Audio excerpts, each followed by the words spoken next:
Hello friends! My last video was an overview of this nifty clear case for the Apple IIc, and today I'm going to show you how it's installed. But even if you have no intention of getting this case, this video still serves as a useful guide on how to take apart your Apple IIc. And that can come in handy if you want to de-yellow the plastics, or just learn how to open the case without breaking anything. So let's get started. You need to start by laying your computer keyboard side down on a soft surface like this, and then we're going to remove 6 screws only. The 2 here in the corner, 2 in the middle, and 2 nearest the handle. We're going to leave these 4 screws in the computer because these secure the floppy drive. And you'll notice that these 4 screws are the same length, but these 2 nearest the handle are shorter. You now want to have your computer oriented like this with the keyboard side up.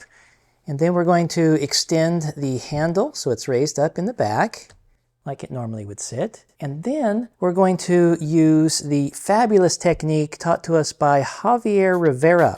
And his technique is you want to leave the front side, the keyboard side, sitting on your table, but you want to lift up the back a bit. And what we're going to do is we're going to just drop it onto this table. And it won't harm your machine, but the handle will push up and pop open the back. And this has been tried and tested by not only Javier, but others in the Apple II community and myself included. And it works quite well. And if it doesn't work on the first try, you can try it again multiple times. There's no real magic number about how much you should lift it. Some people say 3 inches, but maybe 7-8 centimeters off of your table, but you want to make sure that your handle is facing down. Okay, so lift it up and drop. And look at that. Look how beautiful it is. You can just take it right off. Now your keyboard will most likely be different than mine. Mine is the MacEffects transparent backlit keyboard, but the same applies to this keyboard and to your keyboard. There's a little piece of metal that's inserted into a slot on your floppy drive here, and you just lift up on the spacebar side and pull up. Then you'll want to disconnect this ribbon cable right here. Okay, and the main difference between your keyboard and mine, if you have the stock keyboard, is your keyboard won't have this other ribbon cable which snakes around to the back. Yours will just be a ribbon cable that will connect the motherboard to your floppy drive. But if you have a MacEffects cable, then it's just as easy to disconnect. You disconnect this part and disconnect the part right here. Now we want to flip the computer back over so we can remove these 4 screws, and that will enable us to remove the floppy drive. And you'll note that all 4 screws are of the same length. And these are machine screws, bolts. The little threads in them look different than the 4 screws that we took off under the keyboard area here. We can now just lift up on our floppy drive to take him right out. Now remove our power supply by taking out these 2 screws right here. And we can see over here on the opposite side that the circuit board of the power supply is fitted into this connector, like a card in a card slot. So we need to move it back towards these capacitors.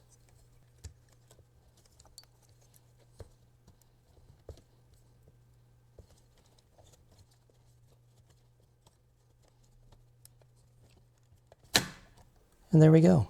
Now I have heard that this little rubber foot, which is a shock dampener foot, can sometimes go bad or become gummy over time, and it could be possible that if you're not able to move your power supply, that it's because this is turned to, instead of rubber, it's turned to some kind of glue. So just be aware that this foot is on the bottom nearest the screw side, and you may need to take out the motherboard first and do a little prying before you're actually able to take out your power supply. Next, you'll want to disconnect your speaker. And then we can start removing screws on the motherboard. We can see that there are several scattered around here. all over the place. And also, you want to make sure you don't lose these. They look like steel wool, but they're round and they're little grounding parts for the floppy drive. And you've got one here, nothing here, and nothing here. So just keep these in mind. You don't want to lose these when you take out your motherboard.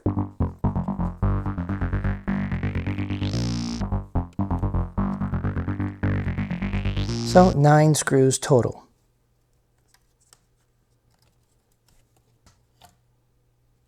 And you want to make sure that you don't break off this little plastic piece, right? It gets a little bit stuck on there right near the headphone jack. Then there's a metal shield with a piece of paper on it here. Next, we need to remove our 0.1 watt 8 ohm speaker. I asked Mark Jositis of MacEffects how he does it, and he says he always takes a little flathead, tiny flathead screwdriver like this and is able to pry it out without breaking the tab. If I can take out the speaker without breaking anything, I like that idea. So I'm going to try MacEffects' technique. And what I see here is that there's a bottom tab over here and a bottom tab over here, and both of these bottom tabs overlap the speaker more than the top tab up here. I'm going to pry up here, and I'm going to try not to harm the speaker.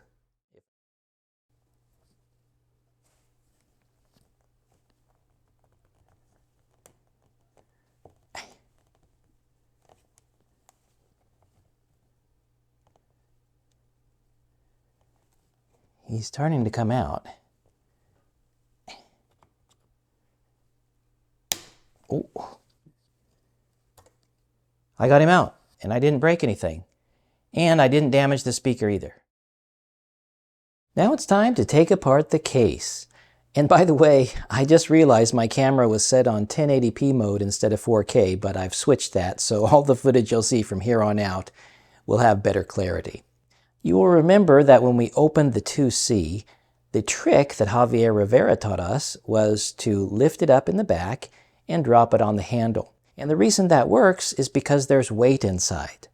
That won't work on this case because, well, you only have the weight of the case itself, so if we pick it up and drop it, nothing happens, as you can see. The good news is, after analyzing the design of this case, it's not quite the same as the stock case, meaning there's a top piece, a bottom piece, the handle, and then there's a separate back piece for the ports.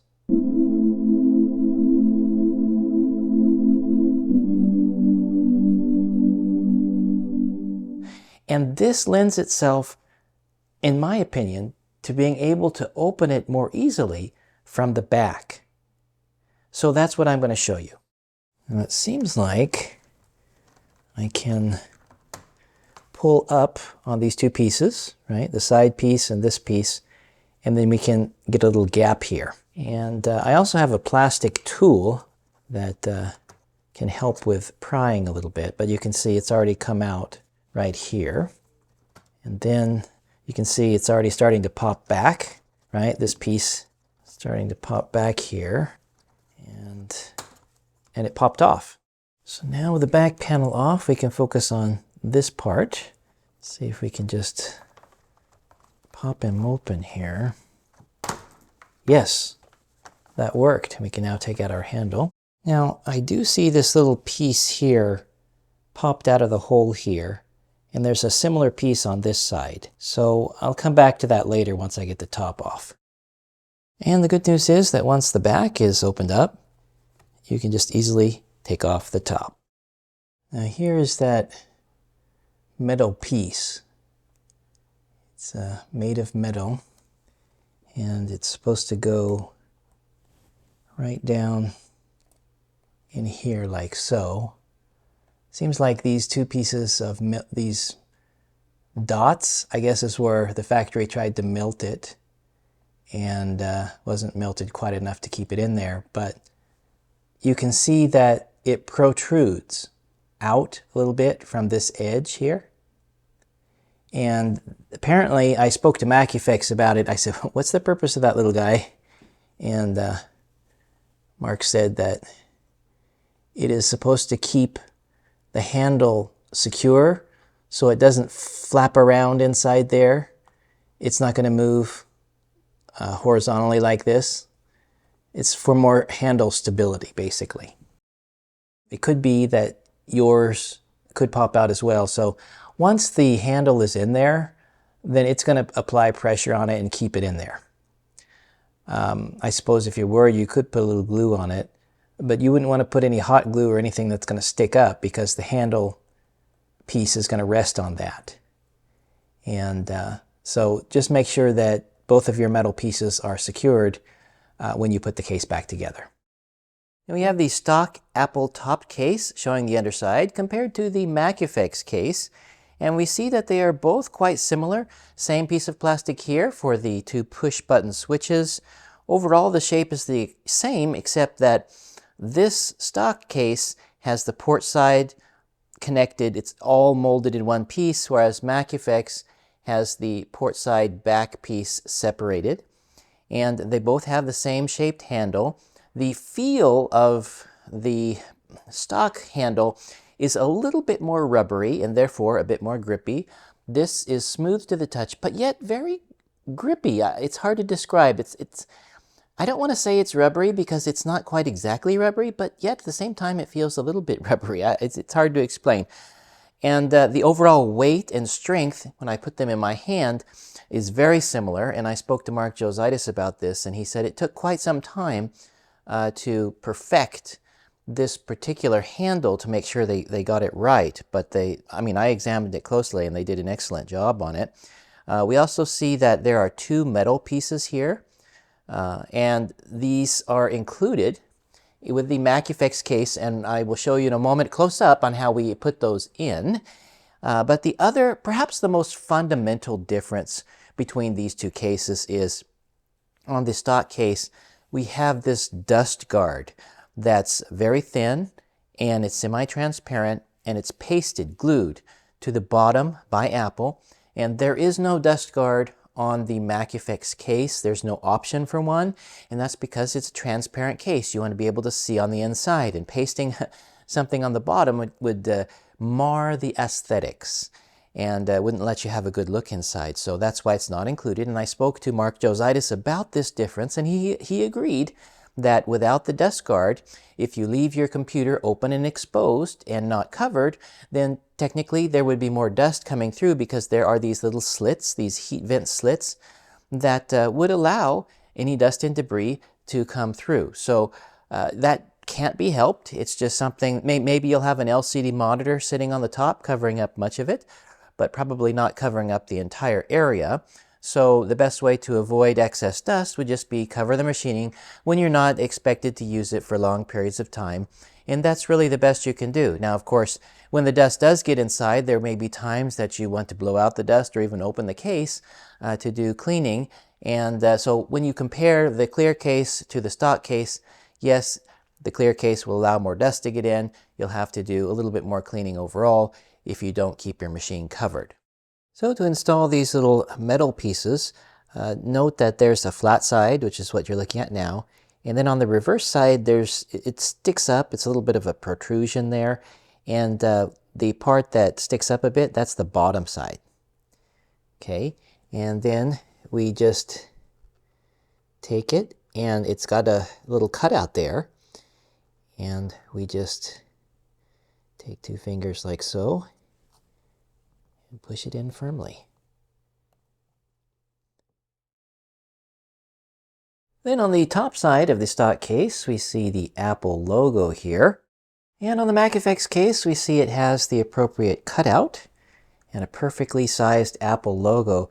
This seems to be made of metal. Quite excellent, a perfect replacement. And on the back, there's an adhesive strip, and so we basically just need to take off that. And then you'll see the black two-sided tape there. And then, wow, he sinks right down inside perfect. Now if we get up really close here, we can see that there's a protective plastic that's affixed to it. We can just peel that right off. Beautiful.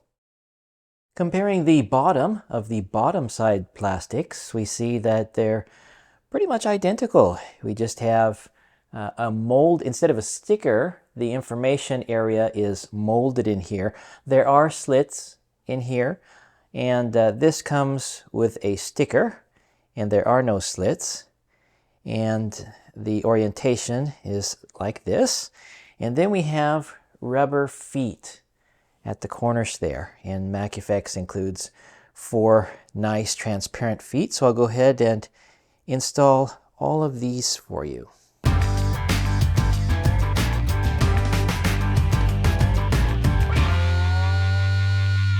And if you thought the sticker was white, you would be wrong. It is transparent.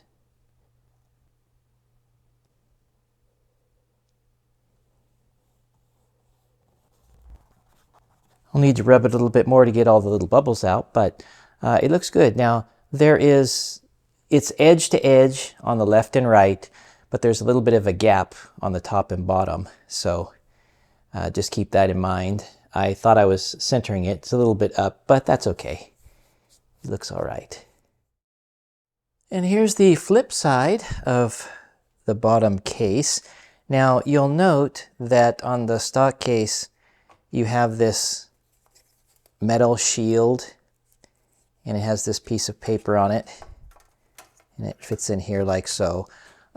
This is perfectly fine to use. I mean, this was part of the FCC certification and prevents radio and other old TV interference. That is not going to be used on this case, all right? You can just keep this metal shield and the piece of paper with your old case. We're just going to put the motherboard directly in. But before we put in the motherboard, we need to put in our speaker. And the orientation of our speaker is going to be wire side this direction, so that you're going to read the text like this. You don't want to put the wires on the right or left side or up. Put it like this. Actually, the original speaker was a little bit at an angle like this. This case is a little bit more flexible than the old case. So I might be able to just push down on it, on the magnet, and then pull with my hand to fit him under. Let's see if I can do that.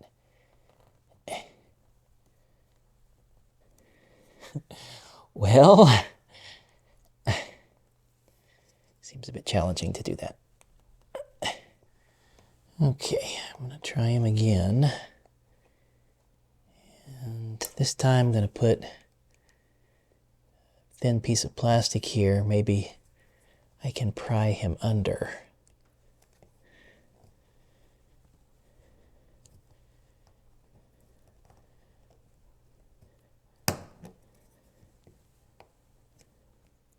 No. All right, I've got my trusty metal screwdriver.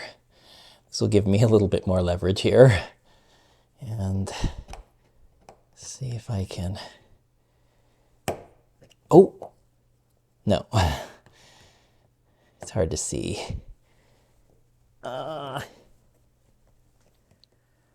Okay, I'm not a very happy camper right now. I watched a video of Mark Jositis, and he put it in at the bottom, and he was able to pull it back and push it in. I have spent a lot of time off camera trying, and it's just impossible for me. Now, I did watch another fellow who did something that I think is a really bad idea, but, you know, I've heard Jonathan Adar tell me he's done it too. Needle nose pliers and prying them back. As you know, if you take something, even a piece of metal, and you bend it back, bend it back, eventually it's going to break off because of metal fatigue or plastic fatigue. And that's why I think it's a bad idea. But I honestly don't know of any other better way to get it in there. If you can get it in there, great, but I can't. And I'm guessing that there's going to be a good number of you that are going to have the same problem I did. So, you know, I don't want to bend both of them. Let's see if I can get one. Turned white. Yeah, okay. Well, you bend it, and it's going to be discolored. Well, for the stock case, maybe it doesn't matter if it's discolored. The clear case, you really don't want that. you're going to have to bend them both. That means they're both going to be a bit white. You can see there's plastic fatigue right there, and I don't even know if I can get it in there doing that. Not enough. Well, I'm not a happy camper at all with this.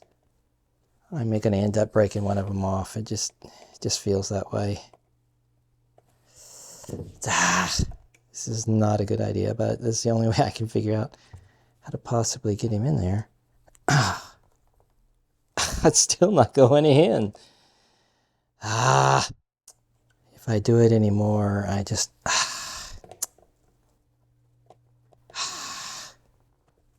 I'm not liking this. There really needs to be a better way to do it.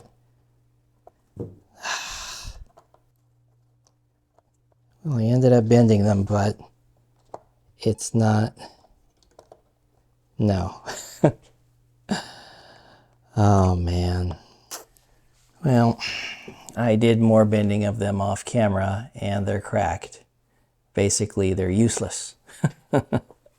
And, yeah, I can get the speaker in now, but the bottom tabs are not going to hold it in there. So, you know, pushing them back is probably going to break them off. And, yeah, there goes the one. It's, yeah. I'm not happy with that. Well, here's the end result. I put hot glue over here. This tab, it didn't quite break off, but you can see the fact that it's white means that it's shattered inside. It's extremely weakened, but when I push on the speaker, it's in there. It's in there solid, so I'm just going to leave it at this. And by the way, yes, I did post in the Apple II enthusiast group on Facebook and ask people their opinions, and a lot of people were talking about soldering irons or applying heat to it, and I think that could potentially create more damage if you're not careful than what I did here. So I'm not pleased with it, but I'm not really pleased with the suggestions of using heat either. There really needs to be a better way to put the speaker in here, but well, if you follow what I did, it's not impossible to put it in. And yeah, doing the top tab is for me anyway, impossible. Mark Jositis was able to do it. He's Superman, I guess, but I just couldn't do it. And the bottom is the only way to go. And now we can put in our motherboard. So, make sure you get your headphone jack in there. That little piece of plastic comes up through that hole. I can access the volume control just fine. And he's sitting in there okay. So then we'll connect our speaker. Now before you put in the drive, we have to make a decision. It was recommended to me that the drive cage be removed, since this is a clear case and you want to take a good look at what's inside. Removing this outer metal shell will allow you to have a look inside the floppy drive. Now, if you prefer not to do that, then you can just install it like this, but I'm going to go ahead and follow that advice and remove the screws.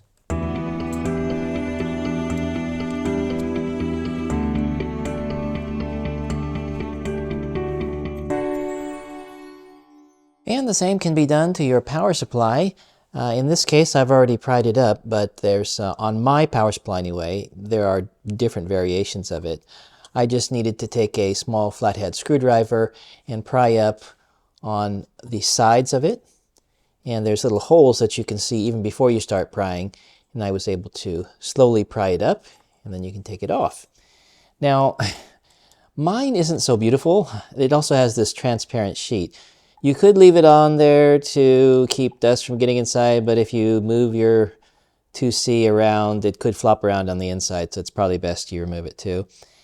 I've seen other power supplies that allow you to take a look down. You can see the transformer and capacitors. This one's built a little bit different. So it actually has two circuit boards, one down here and then one up here. Not the most attractive looking one, to be sure, but yours might look better. So even this, you know, is better than the little rusted up top that I had before. So again, it's your choice. whether you want to open it like this or leave it closed. Fit in our power supply.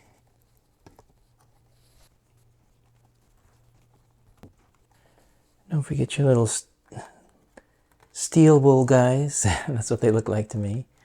Grounding rings. I'm going to go ahead and screw down the motherboard.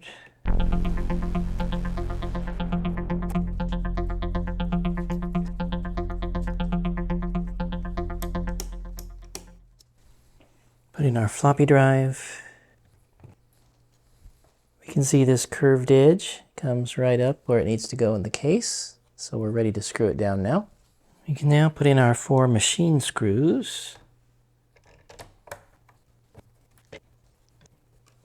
Now need to put our keyboard back in.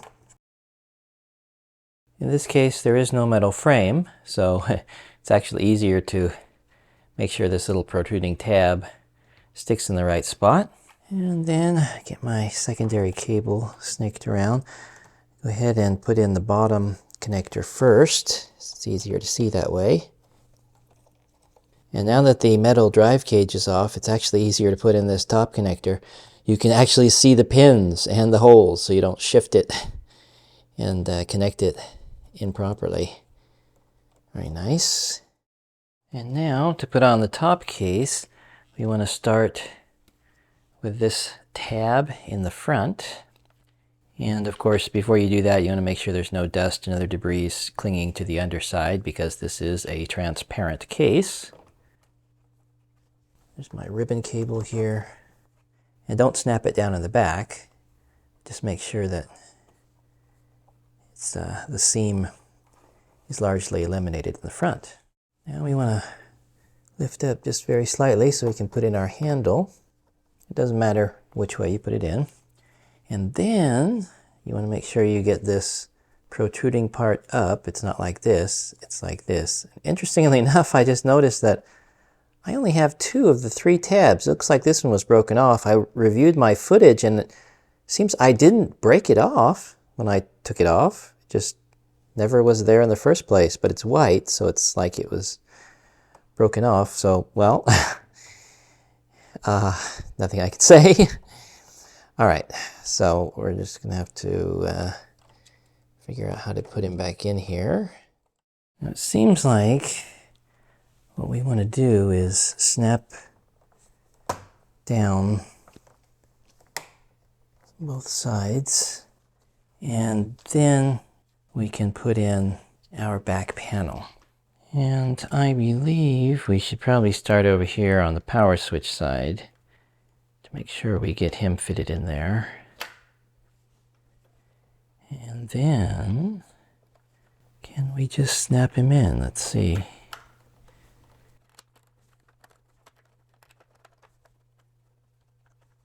So maybe put this leftmost guy in there. Oh, it's touching that. Okay, mine was a tight fit around this leftmost bolt on this connector, but I was able to snap him in. And then there's this tab here. So, try my little plastic tool.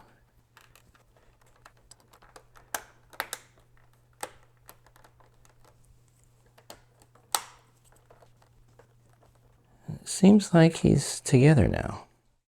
And now it's time to put the screws back in. Don't forget that your shortest screws go up here.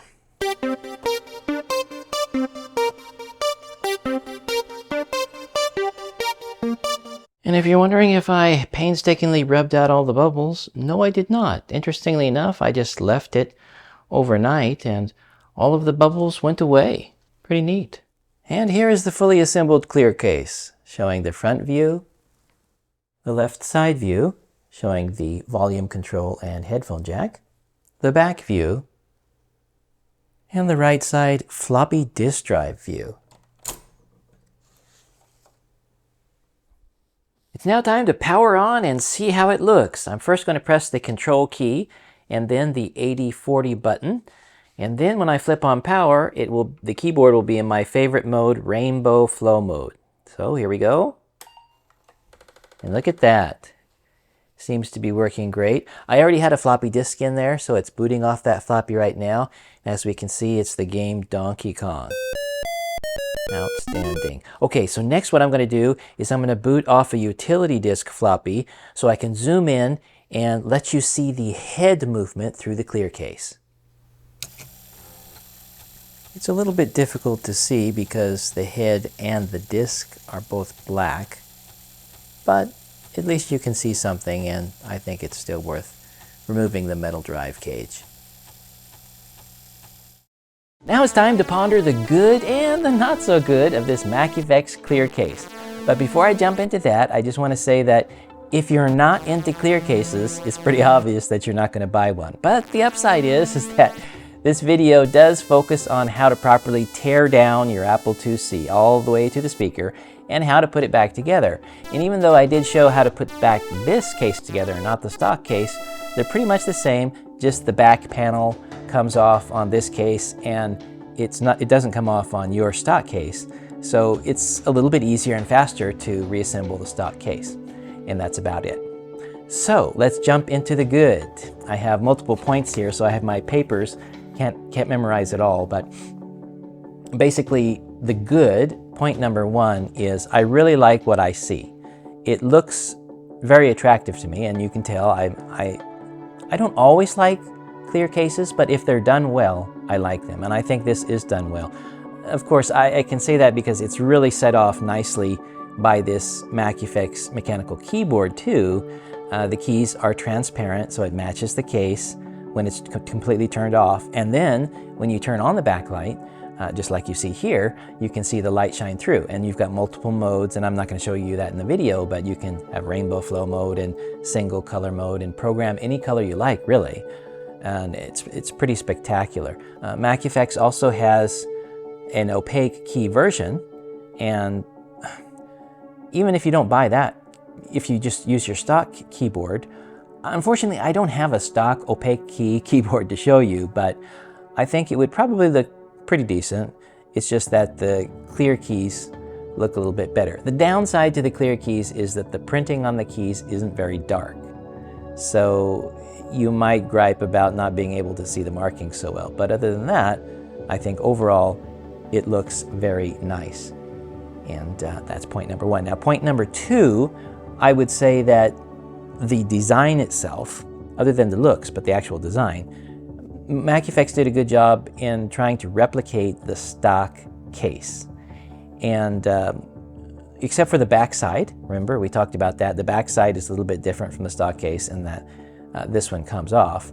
But and there are no vents at the bottom where you put the little stickers. But other than that, it's a faithful reproduction, for better or for worse, and we'll talk about the worse in a few moments here. But the case is made of ABS plastic, which is a strong and durable plastic, so it should prove to be about as durable as the stock Apple case is. And also you'll notice that I have this monitor on top. Now, Apple never recommended putting something on your IIc. In fact, it's kind of suggested you shouldn't, even though Apple came out with an LCD and showed it on top of the IIc, which means that they can't prohibit something on the IIc. But anyway, that's the key point though. The LCD that Apple made back in 1984 was light, right? And so is this. Well, I call this semi-light. This is probably about the largest monitor you'd want on your Apple IIc. Otherwise, it looks unwieldy. I talked to Jonathan Adar, and he says that he would prefer something smaller, maybe 10 to 12 inches. So that will depend on you. But for me, this would be about the largest you'd want. And this weighs 2.7 kilograms, which is 5.9 pounds. And I haven't had any problem with it. It doesn't bend or warp the case at all. Even with the metal drive, floppy drive cover removed. And Mark Jositis was thinking it would probably handle well over 10 pounds. I'm not going to try that, but probably for me this would be about the heaviest I'd want, which again 2.7 kilograms, 5.9 pounds.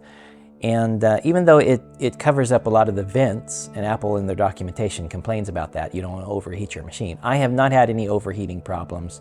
The vents are very thick and wide, and if you have a temperature controlled room in the summer, you should be fine.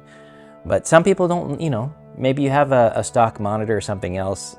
Many of you may not have a setup like mine. I'm just saying that this case is made of ABS, it's durable, so it should be robust as time goes on. I can't tell you that now because I haven't tested it for years and years, but theoretically it should be based on the plastic that was used. And the next point is the Apple logo. As I said before, it's not a sticker, and I cannot emphasize enough how much I love that. I don't like stickers because they're cheap. They look cheap. They are cheap and they look cheap. and Mark, he went out of his way to make it metal. It's very nicely painted. And I mean, it really makes the machine, I think it makes or breaks a case, to be honest. Because the Apple logo, it really sticks out at you. And it just wouldn't have looked the same with a sticker on it, I think. And so I want to give high praise to MacEffects for that. A super good point right there. The next one is the transparent sticker on the bottom. And I was a little bit worried at first when I put the sticker on because I was rubbing it. Most of them are going away, but it still had other bubbles, and I told you I was going to have to rub those away. Well, I was busy, and I ultimately didn't rub it at all. But the next day, they were all gone. So if you give it enough time, it seems like this sticker just shoop, and it adhedes on it. You do have to rub it a little bit to make sure it's sticking in most places, but the bubbles do vanish over time, which is really nice. I consider that to be a good point. And the next point is the box. And I mentioned this before in my previous video on the matter. This box is really nice. I like it because it resembles the box that Apple made with the original Apple II in 1984, Apple IIc. It came in a box that looked very much like this basic design. And Mark Josaida's wife did a wonderful job modeling for this box. So this is something nice to have. It's a good keepsake. You don't want to throw this away. So I give the case, you might say, well, does that really matter? And to me, packaging does matter, and Mark did a good job on that. And by the way, if you do buy the keyboard, the keyboard's case looks like this, and that will be true for the clear keyboard, for the opaque keys version, and there's also a black version too. So the keyboard box is, you know, it's only black and white. It's not anything, oops, it's not anything that special. But I do like the color box for the Apple IIc. And no, I'm not going to edit that out. All right, so now we've got page 2, the not so good. I'm not calling it bad because to me, bad is really bad. These are sort of bad. You can kind of guess what I'm going to say for point number 1. Getting the speaker installed wasn't a pleasant experience, and you saw that. I did not edit out my feelings. I kind of let my gripes come through. And some of you, whenever you see me gripe on camera, you complain about that. It's interesting how addictive griping is, right? My griping causes you to gripe about my griping, so. Well, I don't hold back. I want you to know. And it wasn't that I was upset with MacEffects. In fact, I'm not really interested in blaming MacEffects for this because they did a faithful reproduction of the original IIc case. So you know what I'm going to say next. Who's to blame for the speaker problems? Apple. A good design stands the test of time. It really does. And those 3 tabs are not a good design. Now, some of you are going to jump in and try to defend Apple on this and say, oh, you got to understand, Apple never designed it for people to remove the speaker. That doesn't matter. We're talking about what is good design and what is not good design. So that little explanation there doesn't matter at all. It doesn't. Because even though you may argue that, the fact remains that if you do have a need to replace the speaker, it's not easy. I was able to pop it off rather easily, but putting in the new speaker back into those tabs, it wasn't designed well. And if it had metal brackets or something you could fold out and then put the speaker in and then fold them in, it would be easier for the factory to put in the speaker.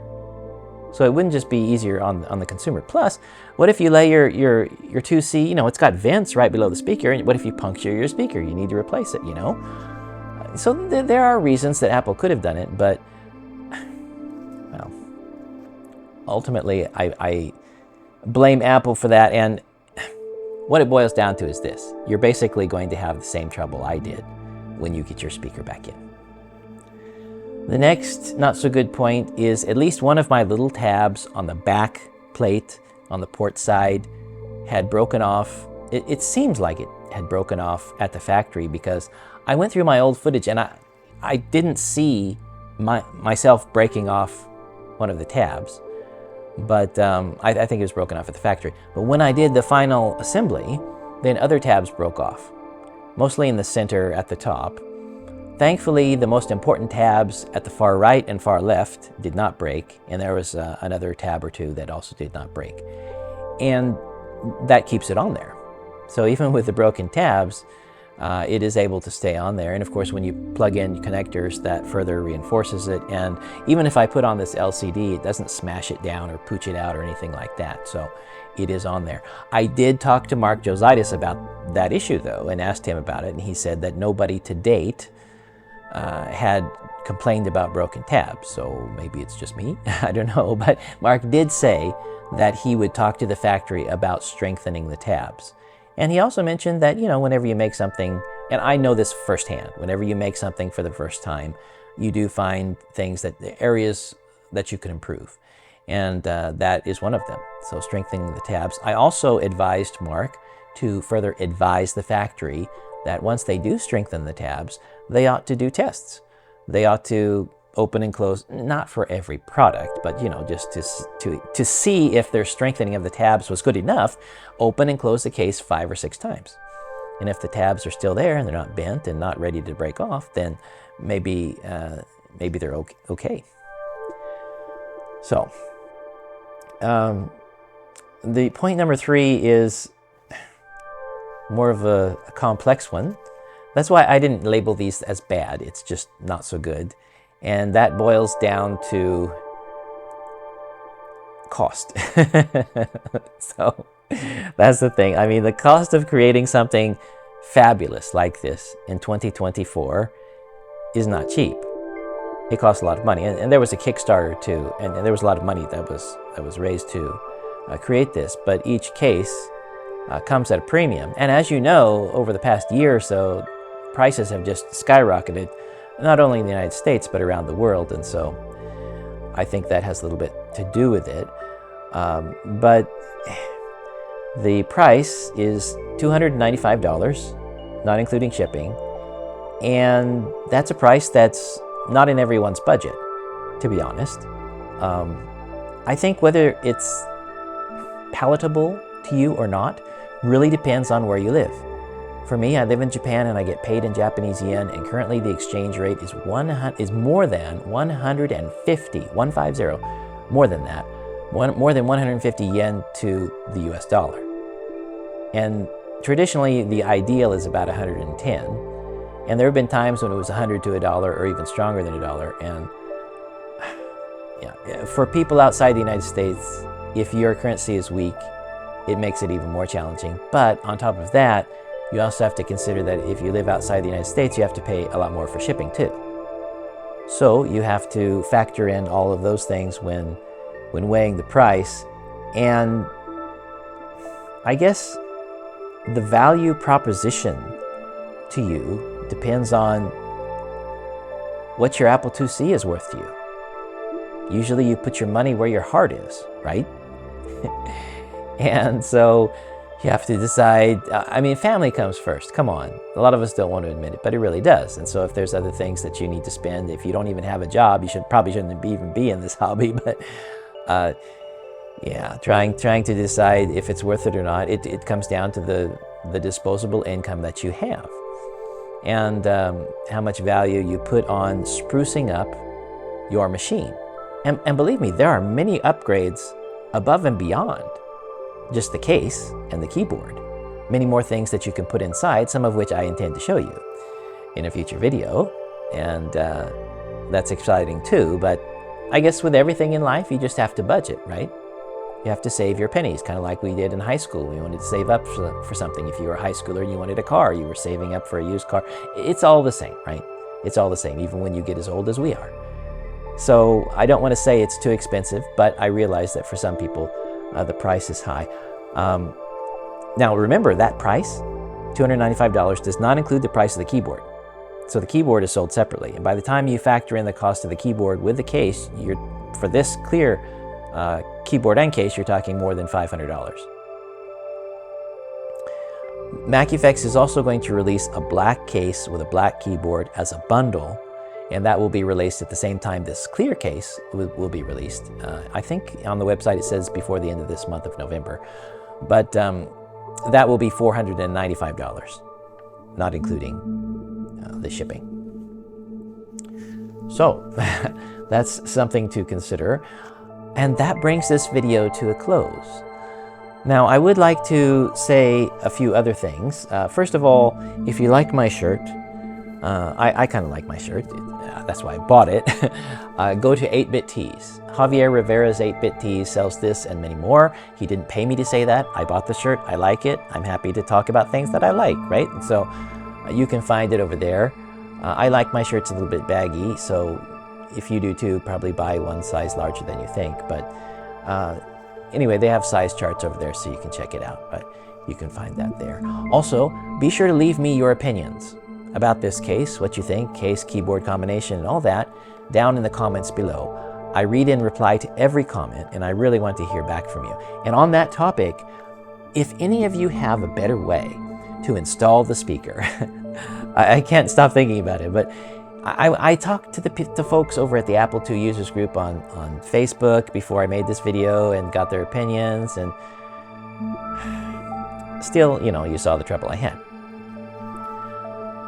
If you can do it better, don't just tell me in text. That's not usually clear enough.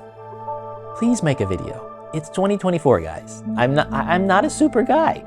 Do you know that the camera that I'm using right now to film this was purchased by me in 2017, and it's almost 2025 now. And yet the quality is still pretty good, right? Now, I'm not saying you have to go out and buy a camera like mine, but consider well that smartphones have recently come to be quite good. And if you have a smartphone, Android or iPhone, made within the last few years, chances are you can film in 1080p or even 4K. And so my advice to you is, if you have a better method, please make time to take out your smartphone, set it up to shoot the best quality it can shoot, and put it on tripod. And they're not too expensive. You can usually get it on Amazon for a pretty cheap price, you know, with a little holder for your smartphone, or find somebody who will hold it.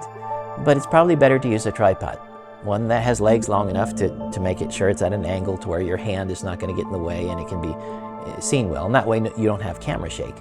But film your method. Okay? Film your method and then upload it to YouTube. And YouTube will give you the option to make it public, which means people can search and find it, or you can make it semi-private by making it unlisted, which means that only people with the URL can view your video. And then you should share it with me. Now, unfortunately, I'm so upset with YouTube. They always delete posts with URLs in them, but there's a workaround. Click on my JDW name, and that will take you to my channel page. And then you just need to click on the ... more text link that's right next to the word welcome. And that will open up a new little popover, and you scroll down, and then what you need to do is click on a link that says view email address. And that will reveal my email address. Email me, tell me that you've made a video, give me the URL, tell me your YouTube name. So whenever you do make a comment, I know it's you. And then make a comment to say, I created a video to show my method. And what I'll do is I will reply back with your URL below your comment. And that will be for the whole world to see. And my speaker is already installed, so that's not going to benefit me, but I still wanted to know. So if people privately ask me, I can tell them. And people who see your video will heap high praise on you too, if indeed your method is better than mine.